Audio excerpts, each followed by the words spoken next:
What's up, everybody? So here's a question for you. So you want to get a setup that is a lot like the Nexus system from Pioneer DJ. Now, you don't have quite the cash to drop for a $6,000 setup that includes two CDJ-2000 Nexus 2s and a DJM-900 Nexus 2 mixer. The obvious recommendation would be for the all-in-one system, which is a standalone, and a controller, which is the XDJ-XZ, which gives you pretty much a Nexus-like experience, including playing off a flash drive in a single one-piece platform. However, after jumping on the Nexus system and then getting on the XDJ-XZ, you notice that there are little nuances that make them a little different in the way you use them. The major differences are the fact that the XDJ-XZ has 8 performance pads that are bright and are on the bottom of the jog wheel, and also it only has one LCD screen and the waveforms are stacked on them. And while it is a powerful machine for less than half the cost of a 2 CDJ and mixer Nexus system, you might be looking for something a little bit closer to the Nexus system in terms of modularity, which is 2 media players and a mixer. In this 2-part video series, I'm going to be showing you guys a more affordable alternative to the Nexus products. I know these products have been out on the market for a couple years, but I think they're worth talking about just to show you that there are alternatives to the flagship gear to fit everyone's budget. We have items from the Tour series all the way down to our smart controller, which is only $150. What I have here today are a pair of XDJ-1000 Mark II media players and the DJM-750 Mark II 4-channel mixer. Today I'm going to talk about this 4-channel mixer and all the practical features that you're most likely going to be looking for or are using, and how they compare to the previous models, as well as how it compares to the 900 Nexus 2. But first, a word from our sponsor, Direct Music Service. DMS is an online database for working DJs and mix artists. It's the one-stop shop where you can get your music from for your gigs. It's a searchable, organized database with thousands of edits, remixes, and different versions of your favorite tracks from many different genres. What's also awesome about Direct Music Service, if you're always on the road just like me, they have this awesome mobile app so that you can search your favorite tunes, put them on a wish list, and they'll be ready for you on your Dropbox folder when you get home. You can now save some money and get a discount using one of these 2 coupon codes. Use the code PJMonthly and get 30% off your first month off any monthly subscription. Use the coupon code PJYearly and get 10% off your entire first year of any yearly subscription. Go to directmusicservice.com today to sign up. So the DJM-750 Mark II came out in August of 2017. It is the follow-up to the DJM-750, which came out back in 2013. Back during the time of the DJM-750, Pioneer basically had 4-channel mixers out in the market. There was the DJM-900 Nexus, there was the DJM-900 SRT, which was the primarily Serato version, there was the DJM-850, and then there was the DJM-750. Today, there's only 2 4-channel mixers out on the market, which is the DJM-900 Nexus 2, and then this one, the DJM-750 Mark II. The way the DJM-750 Mark II is placed as far as its features go is it's a little bit of a combination of the 750 and the 850, as well as some upgrades that are inspired right from the DJM-900 Nexus 2. And we'll go one by one, comparing it to each mixer to show you what they exactly are. So coming from the 750 to the 750 Mark II, the major difference, aside from the paint job, is the fact that on the original 750, the color effects was just one color effect, and it was used along with the beat effects, and it was assignable per channel. So imagine if your color effects, your filter, your dub echo, sweep, noise was only on one knob on the right side of the mixer. And what we got here is color effects per channel is dub echo, sweep, noise, and filter. I know on the 900 Nexus and Nexus 2, there's 6 color effects. There's 4 on the 750 Mark II. Where it borrows specifically from the Nexus 2 is the fact that there is a parameter knob. And what that is when you're using the filter, for example, the parameter knob allows you to control the resonance, or if you want it more subtle,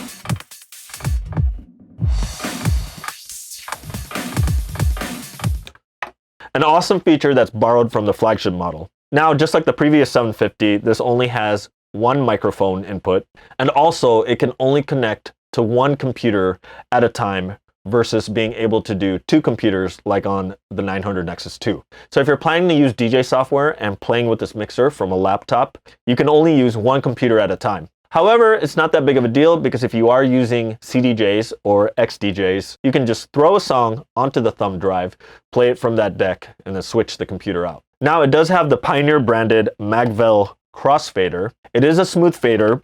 It does not have the tension control. And there's several mixers with Magvel faders out there that all have a little bit different of a feel. The ones on the battle mixers and some controllers feel smoother because it has a smooth rubber stopper. The one on the 900 Nexus 2 has a little bit more of a click sound, and I think this is more comparable to the one on the Nexus 2. It's pretty stable and it doesn't have too loud of a click, and in a sound environment that's moderate, you wouldn't hear it anyway. The beat effects controls borrow a little bit from the 900 Nexus 2. It does have the specific frequencies where you can allocate specific bands for the effects. So if you only want mids and highs to be controlled by the effects, you can turn off the low.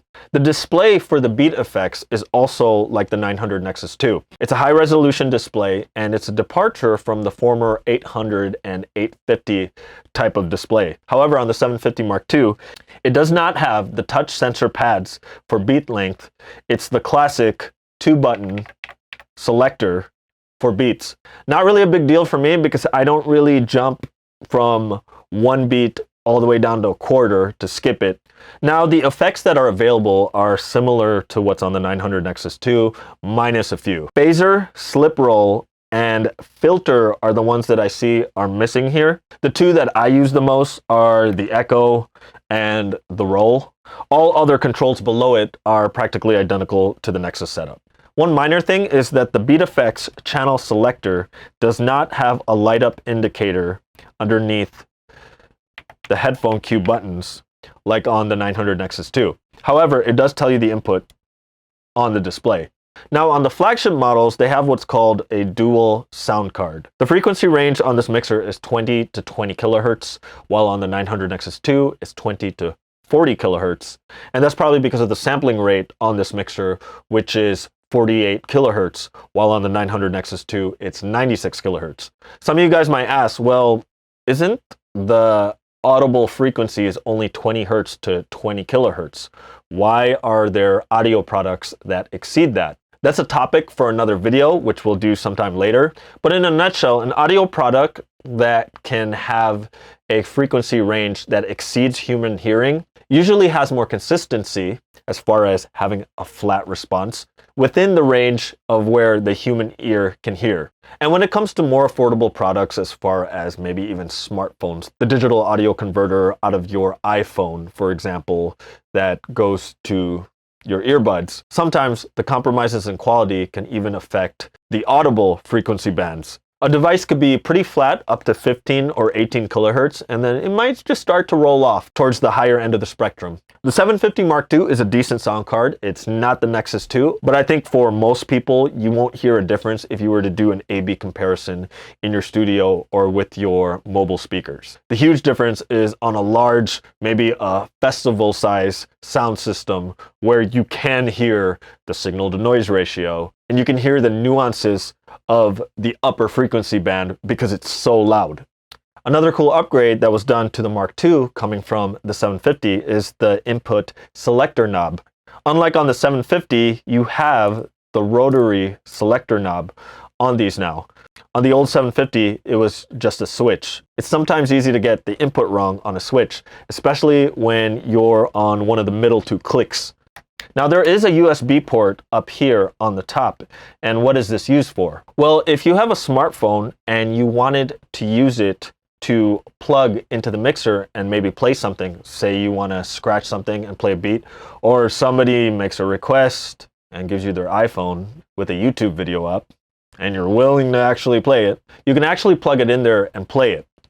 Also, you can use it as a send return for an effects app, as well as using it to record using the DJM Rec app. Now, going to the back of the mixer, we were just talking about the ability to record. This does not have an RCA record output. It has the master XLR, master RCA, and 2 1/4-inch outputs for booth monitor. If you want to record, you can either use the master out, just make sure that your master is set and you're not touching it, or use the DJM Rec app with the iPhone using the top USB port.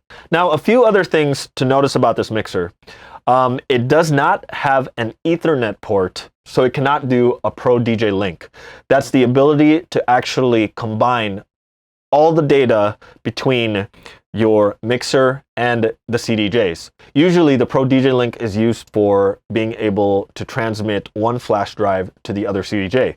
Why would you need one on a mixer? Well, on the 900 Nexus 2, it's used to quantize the effects. So if you're playing something that's 128 BPM, the effects will automatically jump to it without needing to pre-read it. The auto BPM readout on DJM mixers from Pioneer DJ are pretty accurate and pretty quick at picking it up. So it's not too big of a deal to worry about on the 750 Mark II. Now, while this mixer is a digital mixer, it does not have digital inputs or digital outputs. The DJM-850 did have a digital output while still lacking the digital inputs. However, on the 900 Nexus 2 and all the flagship models, you can actually take the digital output instead of the RCA output from a CDJ or XDJ and plug it directly to the digital input of the mixer. On this mixer, it only accepts line or phono analog RCA inputs. But with that said, what's awesome about the inputs on the 750 Mark II and what's unique to the 750 Mark II before the DJM V10 came out was that the inputs on this mixer are 32-bit. The analog to digital conversion on this mixer is actually better than its previous model, the 750, which was only 24-bit, and also better than the 850, which was also 24-bit, and is also better than the 900 Nexus 2, which is 24-bit. So while you're limited to using an analog RCA cable for your signal transfer, it's a very good quality input. Just keep in mind not to use overly long RCA cables because that would introduce interference from radio signals. Use a high quality RCA cable and use one that's as short as possible. 3 to 5 feet is acceptable. Another minor thing that you'll notice is missing if you use it is it doesn't have the fader start. So there is no fader start ports that you can connect to and no fader start controls on the mixer itself, which makes total sense if you're using XDJ-1000 Mark IIs that don't have a fader start control anyway. Most people I know, including myself, don't really use fader start, so it's not a big deal for me. While you can do send and return through the USB port on the top with a mobile device, there is a stereo 1/4-inch send and return on the back of the mixer if you wanted to connect an effects machine and have it returned and controlled to any of the 4 channels. And unlike the 750, this doesn't have the skunk stripe. This has a matte black finish, which I personally like because without any gloss on the top, it doesn't seem to retain any fingerprints. The only thing shiny that you might need to wipe is the beat effects display. Speaking of which, so now let's fire this up and do a real quick mix and do some trance breaks using the 750 Mark II along with the XDJs.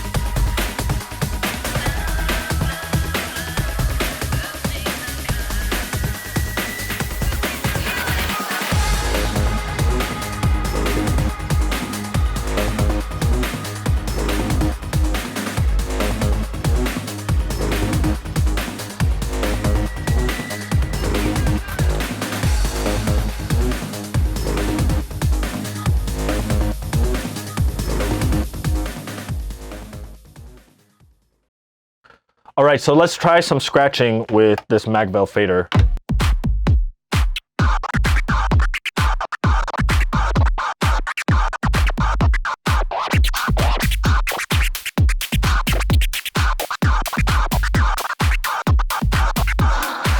And if you're wondering why I'm doing these demos a little short, well, it's because I don't want to be flagged for any copyright issues. All right, so one last thing to note about this mixer is if you use Serato DJ, this mixer is not compatible. The Nexus setup is actually compatible with Serato, Tractor, and of course Rekordbox. This mixer specifically works with Rekordbox. I know that you can assign it to work with Tractor, which is not a big deal because there's not a lot of functions on it that are MIDI based.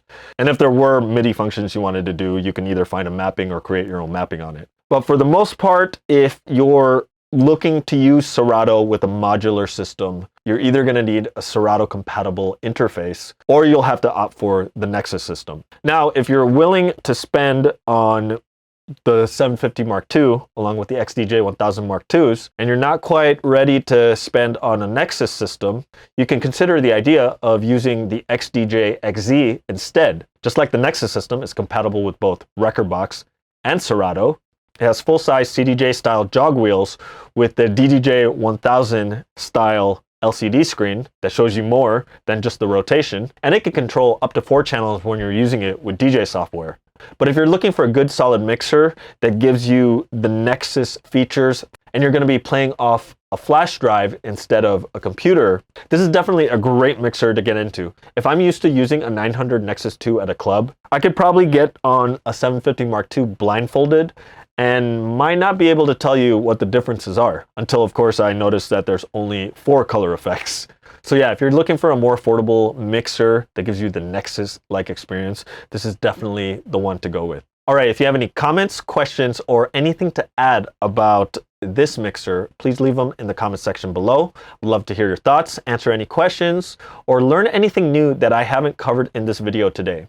If you like this video, please smash that like button. And if it's your first time here and you found this video useful, please click that subscribe button and don't forget to click that little bell icon so you get a notification the next time I upload a video. All right, guys, please add me on Instagram. Thanks for watching. Take care. Stay healthy.